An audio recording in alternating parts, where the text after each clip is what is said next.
বন্ধুরা এত বড় রথ আমি ফার্স্ট টাইম দেখেছিলাম বেঙ্গলুরে। রথযাত্রা হয়েছে, আমি ভাবতেই পারি না এত বড় রথ বেঙ্গলুরে হবে। আমি 2 বছর থেকে বেঙ্গলুরেই থাকি, কিন্তু জানি না যে এত বড় রথযাত্রা হবে।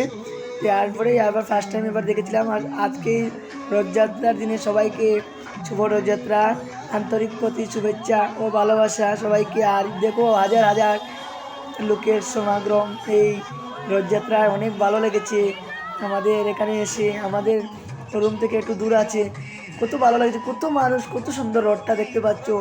এটা বেঙ্গলোরের মধ্যে হয়েছে আমাদের গ্যাস লাইনে। আর দেখো কত সুন্দর রথটা, এটা চাকা উকা লাগাই আছে গাড়ির মতো সিস্টেম। এরকম রথ আমি ফার্স্ট টাইমে দেখেছি, এত ভালো লেগেছিলো। আমি সাথেই ছিলাম, দেখো হাজার হাজার মানুষ ছিল, কি মজা, সবাই ভিডিও করছে, আমি ভিডিও করলাম। বন্ধুরা কেমন হয়েছে কমেন্টে জানাবে, আর বেশি বেশি করে লাইক কমেন্ট শেয়ার করবে প্লিজ বন্ধুরা। আজকের ব্লগটা এতটুকু, শুভ রথযাত্রা, টাটা বাই বাই।